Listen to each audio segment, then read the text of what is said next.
जय हिंद दोस्तों, सैनिक समाचार में आपका हार्दिक स्वागत है। सबसे पहले बात करेंगे रोज की तरह हेडलाइंस की। हाँ जी दोस्तों, थोड़ी खबर गंभीर है। यदि आपका पेंशन का मैसेज आया या नहीं आया, अगले 2 दिन में पेंशन का मैसेज आएगा और नहीं आता है तो घबराना नहीं। इस बार आपको ये काम जरूर कर लेना। क्या आपका मोबाइल नंबर रजिस्टर्ड है?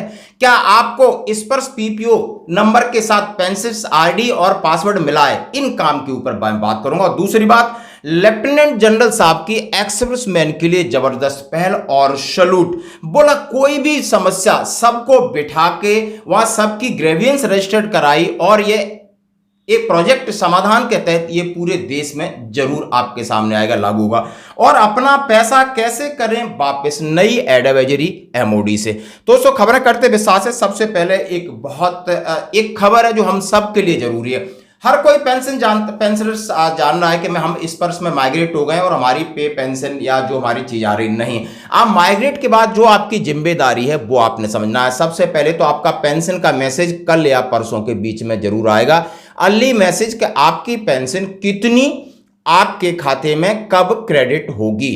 यदि नहीं आता है और आता है, ये काम जरूर करना है। यदि आपके पास स्पर्श पीपीओ नंबर है जो आप समझ रहे हो तो उसको, और आपके पास रेफरेंस आईडी और पासवर्ड भी होना चाहिए। यदि रेफरेंस आईडी और पासवर्ड नहीं है तो आप नजदीकी साइबर कैफे में जो स्पर्श का काम जानते होंगे उनके द्वारा कराना पड़ेगा। उसमें आपका आधार नंबर, सारी चीजें वैलिडेटेड होती हैं, ओटीपी आता है 2-3 बार, तो फिजिकली जाके ये करा लें। या फिर पीसीडीए पर ये 2 नंबर इन पे कॉल करें कि हमारा मोबाइल नंबर शायद रजिस्टर नहीं, तो हमें स्पर्श पीपीओ नंबर पता है लेकिन रेफरेंस आईडी पासवर्ड नहीं पता है, और रेफरेंस आईडी पासवर्ड का पता होना बहुत जरूरी है दोस्तों।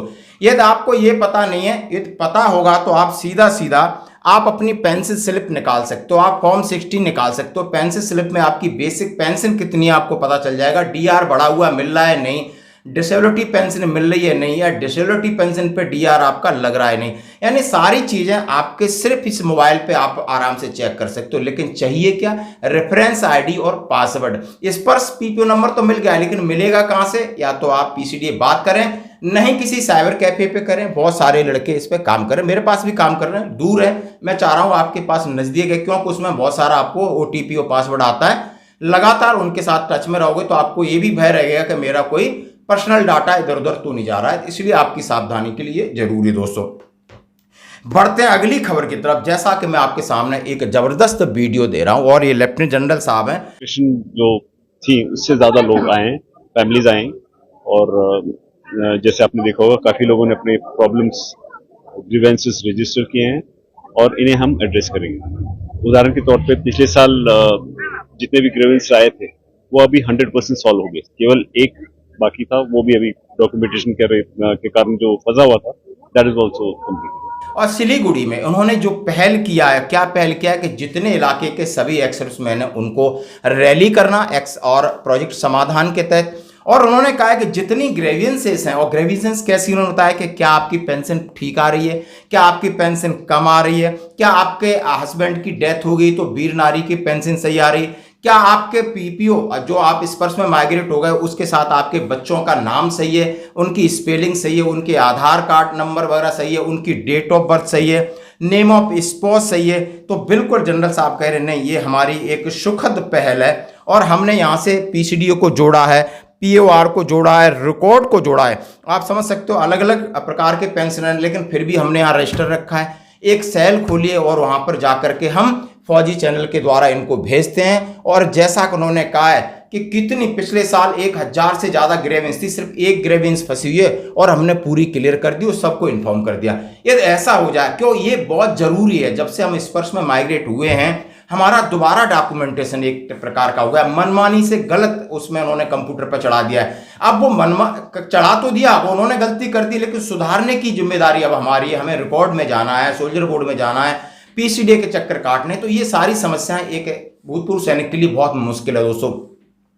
तो ये जो पहल हो रही हम इसका करते हैं स्वागत दोस्तों। तो आप इसका वीडियो देखिए और बढ़ते हैं अगली खबर की तरफ। जैसा हमने आपसे कहा कि आपका पैसा यदि आपने किस तरीके से रिम्बर्समेंट कराना है, यदि गलत तरीके से, एडजुटेंट जनरल ब्रांच एमओडी का ये लेटर है मई 2024 का, और सभी कमांड्स को ईसीएचएस को दिया गया है कि दवा पर लाभार्थियों द्वारा की गई लागत की व्यक्तिगत, मतलब उन्होंने बोला है एक जब उन्होंने सीधा कहा है जो आप दवा खरीदते हो और दवा के अंदर आपको जीएसटी नंबर होना चाहिए। उन्होंने कहा ईसीएच नियमों के अनुसार किसी भी फार्मेसी बिल से प्रसंस्करण के लिए जीएसटी पंजीकरण संख्या और दवा लाइसेंस संख्या अनिवार्य है। जहाँ से आप दवा खरीदते हो तो वो आप जो फार्मेसी जो मेडिकल स्टोर है उसके लिए जीएसटी पंजीकरण और उसका लाइसेंस अनिवार्य है।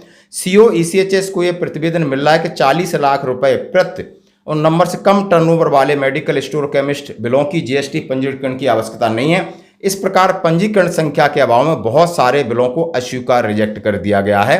और बाकी ये लेटर आपको चाहिए तो ले सकते हो। उन्होंने सीधा सीधा लिखा है कि यदि आप सिविल से दवाई खरीदते हो तो उसकी कंडीशन से बदल गई हैं, तो आपने कहाँ से खरीदना ताकि आपका पैसा रिइंबर्समेंट हो जाए, आपका पैसा पूरा वापस हो जाए। ये एडवाइजरी निकलती रहती है। बाकी खबरों में इतना ही, बने रहिए हमारे साथ। धन्यवाद। ये जैसे आपको पता है हमारे असम राइफल के ईएसएम एक्स सर्विसमैन काफ़ी यहाँ पे हैं। हम उनसे मिलना चाहते हैं। एक्चुअली इस एरिया में कालिम्पोंग, दार्जिलिंग और गैंगटॉक, सिलीगुड़ी, इस बेल्ट के बहुत ज़्यादा एक्स सर्विसमैन हैं, सर्विंग सोल्जर्स भी हैं। तो लास्ट ईयर हमने ऐसी एक रैली आयोजित किया था दार्जिलिंग में, and this year we thought we'll do it in Kalimpong also because यहाँ पे भी काफ़ी लोग हैं। तो आज जैसे आप देख रहे हो रिस्पांस बहुत अच्छा रहा है। हमने इसके बारे में काफ़ी पब्लिसिटी भी की थी और हमारी एक्सपेक्टेशन जो थी उससे ज़्यादा लोग आए हैं, फैमिलीज आए हैं। और जैसे आपने देखा होगा काफ़ी लोगों ने अपने प्रॉब्लम्स, ग्रीवेंसेस रजिस्टर किए हैं और इन्हें हम एड्रेस करेंगे। उदाहरण के तौर पे पिछले साल जितने भी ग्रीवेंस आए थे वो अभी 100% सॉल्व हो गए। केवल एक बाकी था, वो भी अभी डॉक्यूमेंटेशन के कारण जो फंसा हुआ था, दैट इज ऑल्सो कम्प्लीट। इसके सब क्या grievances grievances are related to pension ठीक टाइम पे नहीं आ रहा है, या पेंशन पूरा नहीं आ रहा है, या कुछ एक फैमिलीज हैं हस्बैंड का डेथ हुआ है तो उनको पेंशन नहीं मिल रहा है। ऐसे कुछ और भी थे, जैसे कुछ वाइफ्स के नाम, बच्चों के नाम रजिस्टर नहीं हुए डॉक्यूमेंटेशन में, उन सबको हमने पूरा किया। हमारी कोशिश यही रहती है कि जो हमारे रिटायर्ड लोग हैं उनको यहाँ से शिलोंग आने की जरूरत ना पड़े, यहीं कहीं हम उन्हें सॉल्व करना चाहते हैं। Assam Rifle is doing a commendable job in the well-being of North. So as a DGAR, what do you want to say? We make our job do our talking. We don't get bothered by criticism. Criticism will obviously be there when you do your work.